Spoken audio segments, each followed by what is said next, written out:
hay un término sociológico denominado el efecto Walkman. El profesor Shue Osokawa acuñó este término, que parece un tanto profético en la era de los teléfonos inteligentes. Dijo que los aparatos como el Walkman cambiarían el paisaje urbano, ya que la gente interactuaría menos con el entorno y se centraría más en su propio espacio individual. Si alguna vez has utilizado el transporte público con un teléfono inteligente, es más que probable que hayas experimentado el efecto Walkman de primera mano.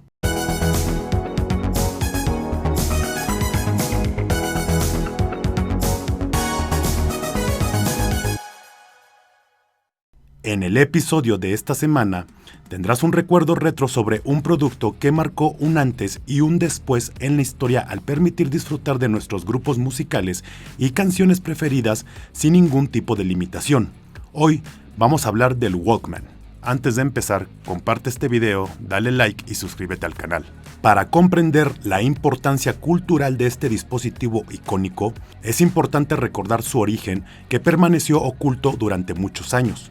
Los primeros aparatos que permitieron escuchar música en diferentes espacios privados y públicos iniciaron en el año de 1954. El Regency TR-1 fue el padre de la música transportable, pesaba medio kilo y era similar a una radio portátil. En 1962, la empresa Philips creó el cassette y lanzó el primer reproductor de cintas magnéticas, el Philips EL3300R Player. Pesaba más de kilo y medio y muchos músicos lo utilizaron para grabar demos o ideas en sus habitaciones o camiones de gira. El caso más emblemático es el de Keith Richards, cuya grabación del riff principal de guitarra que escuchamos en Street Fighting Man de The Rolling Stones es una toma amplificada de la guitarra que suena por el parlante de un EL3300. Ya en los años 70 llegaron los emblemáticos boombox. Estos radiocassettes pesaban casi 2 kilos y la mayoría medían más de medio metro de ancho. Fue popularizado por la comunidad puertorriqueña y afroamericana del Bronx, que lo llevaban al hombro mientras caminaban por las calles de Nueva York. Eran grandes para aprovechar las vibraciones del bajo, de ahí que se volvieran claves en el posterior desarrollo del hip hop. Sin embargo, las continuas denuncias por ruidos molestos y las nuevas normativas urbanas, sumado a lo incómodo de su traslado, hicieron que el boombox pasara a la historia. Por aquellos tiempos, más precisamente en el año de 1972, el investigador germano-brasileño Andreas Pavel inventó un novedoso dispositivo que denominó Stereo Belt. Tal como indica su nombre, se trataba de un artefacto con forma de cinturón que permitía escuchar música en estéreo mientras se caminaba por las calles. Quizás sin saberlo, Pavel había inventado el concepto del Walkman, 7 años antes de que Sony comenzara a comercializarlo. Emigrado desde Alemania a la ciudad brasileña de Sao Paulo a los 6 años de edad, Pavel comenzó en su adolescencia a juntarse con grupos de vanguardia intelectual y experimental que indagaban en filosofía, política y tecnología. Muchos de ellos coincidían en que una de las maneras de combatir políticamente el régimen dictatorial brasileño era trasladando la música a las calles, con el objetivo de lograr una potente expresión contracultural frente al adoctrinamiento y violencia de los militares. Legado que también tomaría la comunidad del hip hop y el breakdance en Nueva York a mitad de los años 70. Después de volver a Europa para escapar de la violencia política en Brasil, Pavel terminó el diseño de su aparato portátil en febrero de 1972. Presentó su idea a Yamaha, Grundig, Philips y también a ITT, pero ninguno se la aceptó o lo comprendió. Cansado del rechazo, decidió patentar su idea en 1977. 2 años antes del lanzamiento de Sony, patentó su producto en Japón, Alemania, Inglaterra, Estados Unidos e Italia, países claves en el desarrollo e innovación de audio de esa época. Durante esos años, aparece un personaje clave en la explosión cultural y comercial del Walkman, llamado Masaru Ibuka, cofundador de Sony y reconocido como un Steve Jobs en el mundo del audio, por su forma de tomar prestadas ideas de otros diseñadores y convertirlas en productos comerciales efectivos y exitosos. Ibuka viajaba durante muchas horas en avión y eso le imposibilitaba escuchar su gran pasión, la música de ópera. Así, basándose en la tecnología utilizada en la grabadora de cassettes usada por periodistas, encargó a Akio Morita el diseño de un aparato portátil capaz de reproducir cassettes. Morita diseñó un dispositivo portátil con cabezal estéreo de 4 pistas, control de tonos altos y bajos y controles de volumen por canal, uno por la derecha y otro por el canal de la izquierda. Para terminar de diferenciar y potenciar el diseño, le agregó una correa de transporte y un elemento clave, auriculares con esponjas que permitían que el usuario pudiera reproducir el cassette sin molestar a los demás. El dispositivo funcionaba con solo 2 pilas AA. Así nace el primer Walkman de la historia. El 1 de julio de 1979 llegaba al mercado el Sony Walkman TPSL2. Como curiosidad, el lanzamiento inicial no funcionó como debería, vendiendo tan solo 3,000 unidades en la primera semana, por lo que Sony decidió entregar unidades a sus empleados para que se pasearan por Tokio con el Sony Walkman, una campaña de marketing que fue un éxito rotundo. El Walkman inauguró la era moderna de la música portátil, cambiando para siempre la relación de las personas con el entorno en el que vivían. Fue clave que era un producto práctico. El Walkman era liviano y pequeño, con lo cual podía llevarse simplemente en el bolsillo de un pantalón o utilizar la correa de cintura que proveía el equipo. Cuando se lanzó la segunda generación del Walkman, el impacto fue tal que repercutió también en la industria y la producción musical. El icónico modelo WM2 redujo aún más el tamaño y el precio, y comenzó a ser usado por estrellas de la música y el deporte de manera masiva. En solo 9 meses, el WM2 vendió 1.3 millones de dispositivos. Ya en 1990 existían Walkman de plástico, otros de metal, algunos resistentes al agua, otros con doble casetera, e incluso ya existían los que utilizaban energía solar.